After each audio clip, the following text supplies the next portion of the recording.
Welcome to Stepping into Conflict Resolution, a workshop at the Christian Student Leadership Collaborative. My name is Joe Cirelli, and I have the privilege of serving as the Associate Dean of Student Life at Grove City College in Grove City, Pennsylvania. In my role, I get to do a number of wonderful things, but nothing's better than working with some of the best students, staff, and faculty imaginable. I'm grateful to be with you this evening, and I'm glad that you've made this workshop a part of your CSLC experience. You're here because you're a leader, and as a leader, you work with people. And in working with people, you experience conflict. It's unavoidable, and it just comes with the territory. But I'm excited to talk to you about a model of conflict resolution that has completely revolutionized the way that I approach and experience the topic. I no longer see conflict as an obstacle, I see it as an opportunity.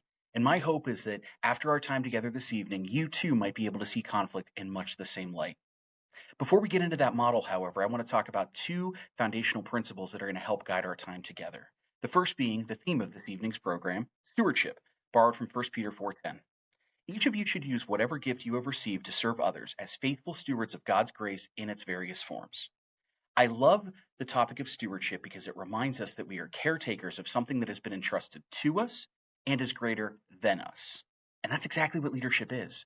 Leadership is the faithful exercise of influence that has been entrusted to us by the Lord. Leadership is a gift that is most faithfully expressed through stewardship. The people and places we are called to lead have been entrusted to our care by the Lord. What a remarkable thought that the God of the universe chooses to partner with us to help bring about the flourishing of people and places that they might not have thought possible otherwise. And one of the ways that a leader can steward their influence is by stewarding relationships. And they can steward relationships by stewarding conflict well. Because conflict, when it is stewarded well, provides opportunity for individual and communal growth through the shared pursuit of restoration. That's what conflict resolution must be about. Shared pursuit of restoration that brings about individual and communal growth.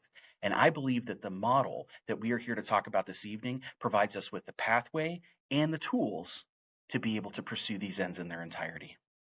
Secondarily, I want to talk about a biblical approach to restorative conflict resolution. Romans 12:10 says, "Be devoted to one another in love, honor one another above yourselves." Now, earlier in the chapter, in verses 1 and 2, Paul admonishes his readers to be transformed by the renewing of their mind.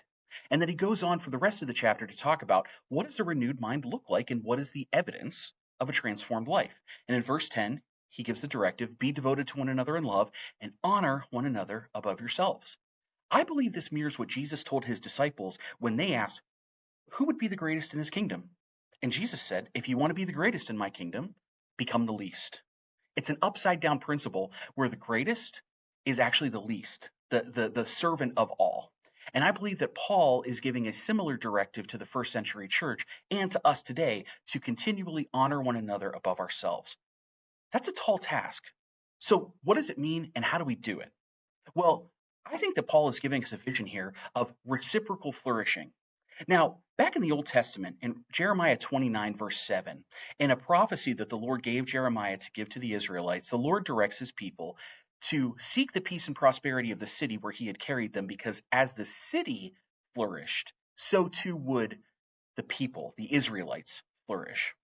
Now, when God gave that directive, the Israelites were not in the promised land. In fact, they were in exile in the city of Babylon. But God's directive was still the same: seek the peace and prosperity of the city.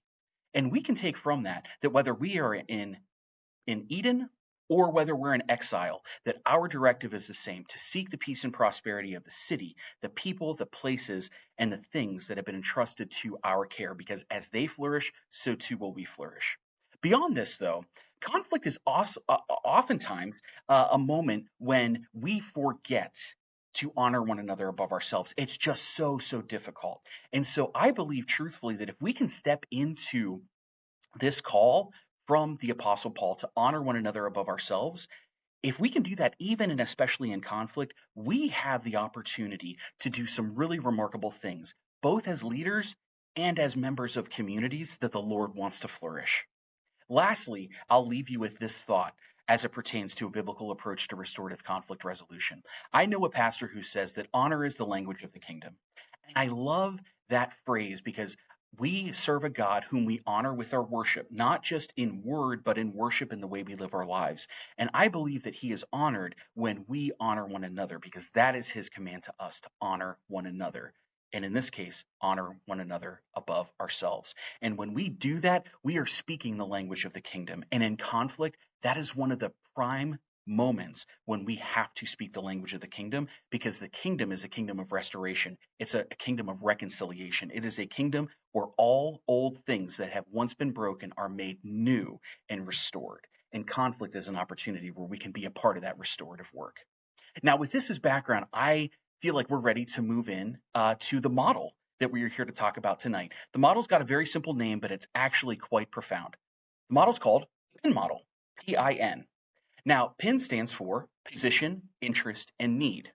So the position is what I say I want, the interest is what I really want, and the need is what I must have. Now, the PIN model, think of it this way. It is a paradigm that helps us approach conflict, to help people move, sometimes people are ourselves, to help people move from the position, their stated desire, ultimately to the thing that they must have in order for restoration and reconciliation to truly take place. All of us can attest to the fact that sometimes the things that we say we want and the things that we really want are not the same thing. PIN is a model. It is a framework, a paradigm that helps us move from our position to our need and to address the need. Because truthfully, if we try to resolve conflict at a positional level, we are never going to be able to truly move into restoration. We are never going to be able to move beyond the conflict itself because we are not addressing the root causes of the conflict.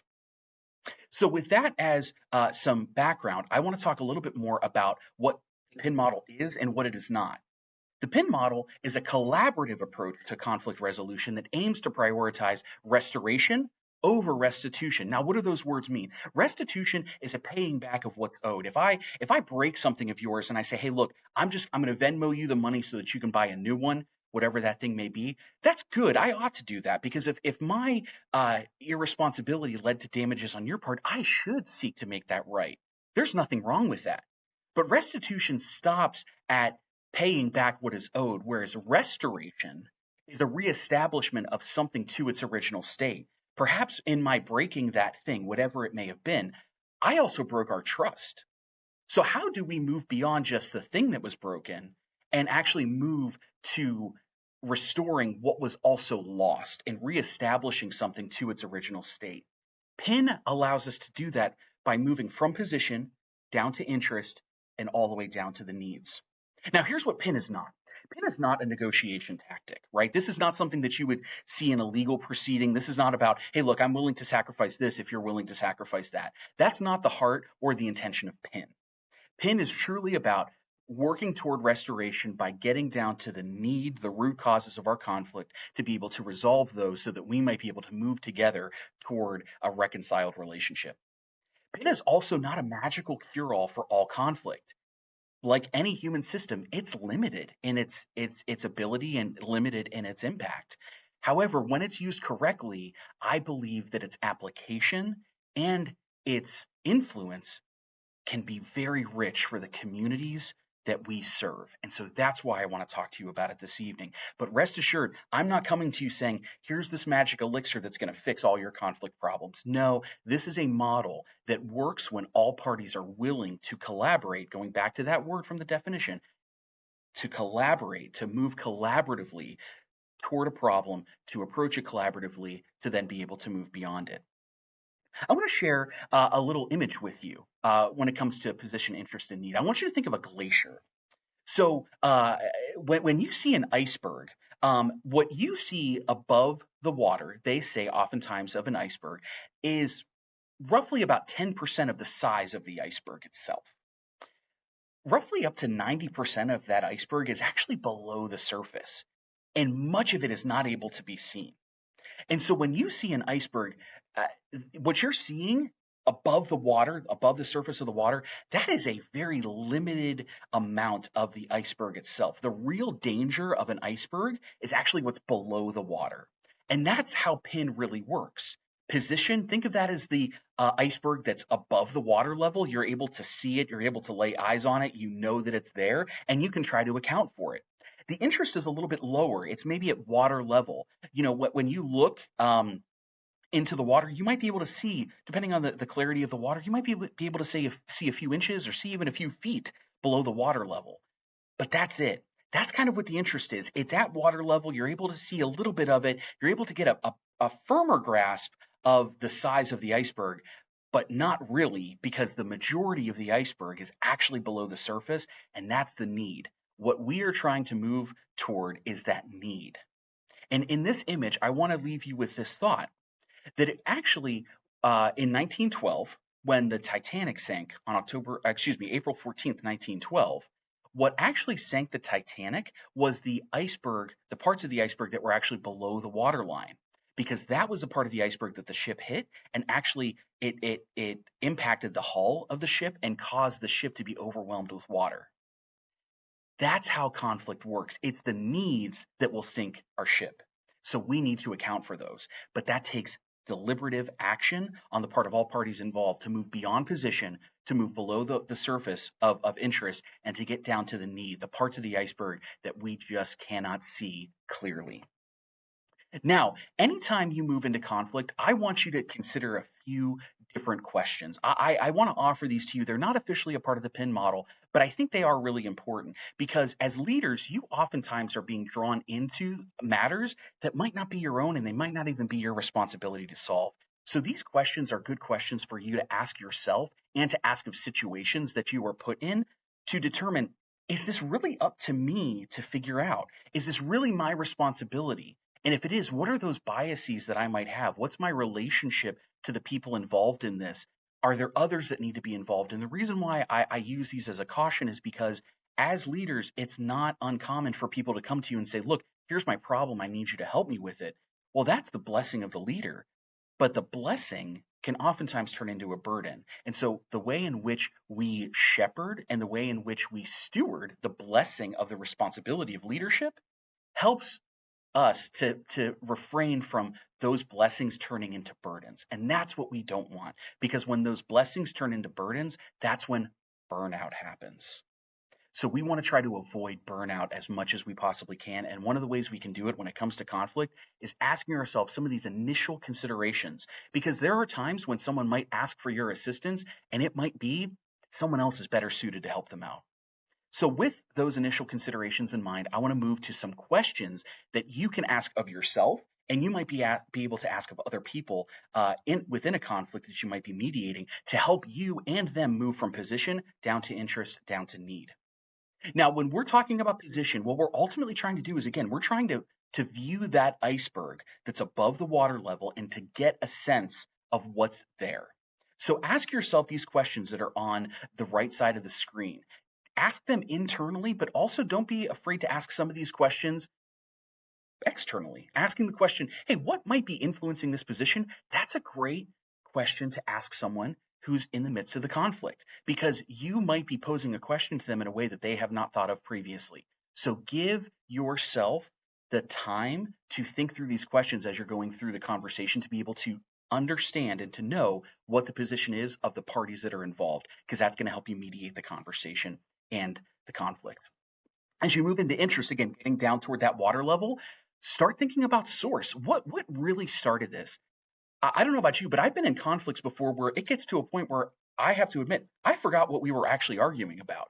And that's because things have progressed to a point that we forgot the genesis of the argument. Interest is all about identifying the source and trying to work yourself through the process down to need. Because if you understand the source, you're closer to understanding the need.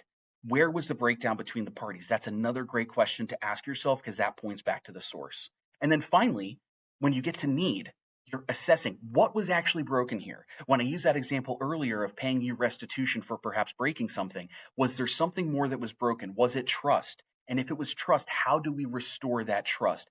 That is something that is so vitally important, because again, if we focus only on restitution, then all we've done is we've just put duct tape on a fractured situation instead of actually reinforcing the integrity, the wholeness of the situation and of the relationship, which is ultimately what we're all about. Always ask yourself, what's your limitations? That's a great question for any leader to ask. I'm going to put up a scenario here on the screen, and the purpose of this scenario is actually not to be worked through tonight. It's actually to be worked through after this event.